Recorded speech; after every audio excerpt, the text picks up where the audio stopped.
Okay, so if we didn't get a little fired up in that last segment talking about how seniors are getting the short end of the stick when it comes to inflation, remember the statistic that we found this past week.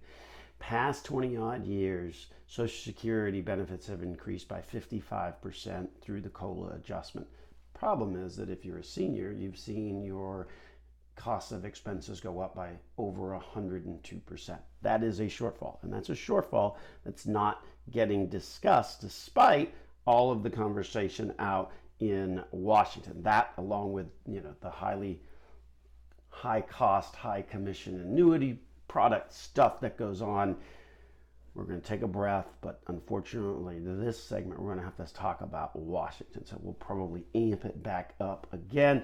Proposal coming out on this past Thursday, the framework, if you will. So who knows whether anything that we say in this segment of the program will actually happen, because it is just that, a framework, a proposal.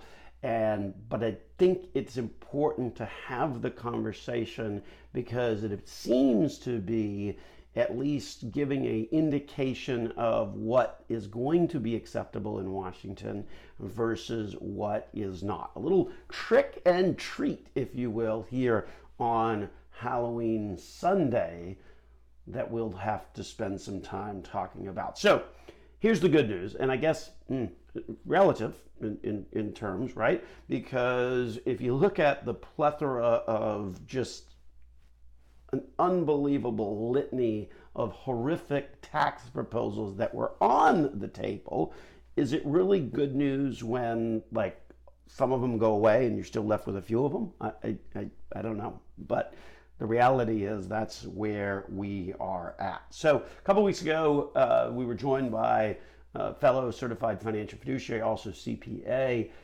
member of the team at Nelson Financial Planning, Kristen Cayley, and we talked about some of that broader range of tax proposals on there. I think coming up maybe next week or the week after, we're going to have another one of our team members at Nelson Financial Planning, Christina Lamb, on. She is a IRS enrolled agent, and so she probably will be on to kind of talk about some of the details of what some of these current proposals really have to talk about. But here's the latest, and I guess in terms of the proposals that came out, a $1.85 trillion kind of framework or game plan, if you will. I think it's important first to start this conversation about what was eliminated, because it seemed like over the past 30 days, there was so much stuff that was just kind of floated out there, and to just almost test the waters, if you will. And so some of the things that failed to carry any water, that were clearly in sort of the trick bag of things, involved the ability to look at bank accounts involving transactions above $600, right? There was this proposal that was going to allow the government to really kind of look at the ins and outs of your bank accounts, and then that was started at 600, then it was floated up to maybe 10,000. That did not make its way into the framework, and obviously I think that's a pretty good thing, because I don't know that I want my government knowing everything that's going on involving my checkbook. So that one kind of died, or at least for now, died on the vine. Another one that sort of died on the vine is the notion of eliminating the step up in basis. Now, this one was widely talked about, and what it has to deal with is if someone passes away, right? So let's say they bought a stock and they put $10,000 into it, and they never really sold the stock. They just owned it. They just held it. They were a long-term investor.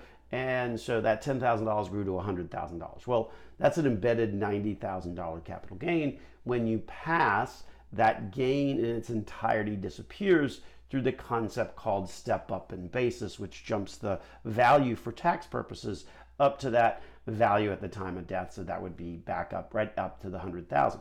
So what that means is that you had $90,000 of gain that was never taxed. So you see kind of the issue there is, well, wait a minute, you had appreciation, you made money, and that wound up being avoiding tax, because when you died, there's that step up in basis. So there was a lot of conversation about that.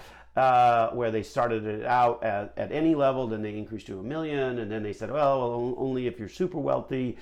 And then some of the other proposals that were out there that talked about, well, if you've got assets that have appreciated, like take that example of I put 10,000 in to a particular stock or fund or whatever the case may be, it's worth 100,000. Well, we're going to tax that appreciation along the way, even though you did not sell anything. We're just going to continue to tax that appreciation as it happens.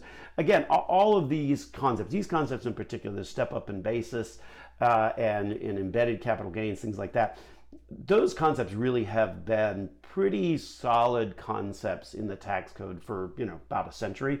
And so I think at the end of the day, that's why those all sort of fell off, if you will. Similarly, we didn't see any estate tax exemption adjustments, or at least again in the framework as it exists today. I think that's interesting that we didn't see that because I would have thought that might have been something that they worked with. The reality is that the estate tax exemption in America today is north of $11 million per person. When I started out in this business, it was like $600,000. I mean, it has gone up so much, and that's good, but it seems to me that it's kind of the thing that might be ripe for an adjustment in order to raise revenue, because all of this stuff is supposed to be paid for, or fully paid for, as they like to advertise, through the tax increase side of it. We're going to get to that here in just a little bit.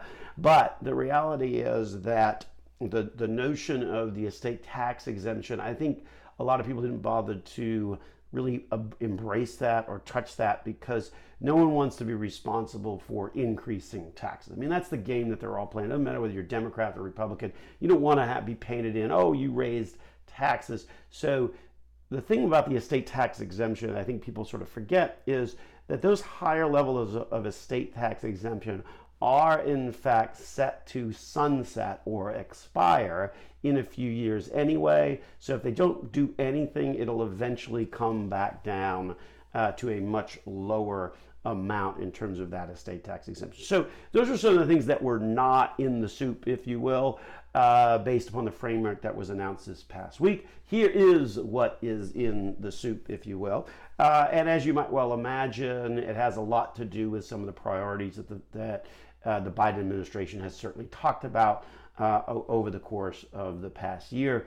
And that involves expanded subsidies for healthcare under the Affordable Care Act. So if you wind up getting insurance on the exchange, then your eligibility for a subsidy towards that premium is going to go up or become more available. Remember, if you're getting insurance on the exchange, that's how that works, is you wind up getting an advanced tax credit. Heaven forbid, though, if you go have a better year than what you were expecting and you go above those thresholds, because the recapture on that then means that you may have to pay all of those credits back. And we've seen those play out on tax returns that could easily be $13,000 or $14,000. So be careful if you're playing that game. They are going to expand it. That's one of the areas in which they are planning on doing that.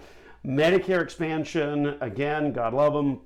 You're expanding Medicare. Last I checked, the shortfall in Medicare, Medicaid was actually 7 times greater than the shortfall in Social Security. But hey, here we are. We're going to expand Medicare to include hearing. Again, nothing wrong with providing that benefit, but how in the good world are we going to pay for it? That's the issue that I think nobody's really kind of wrestling with.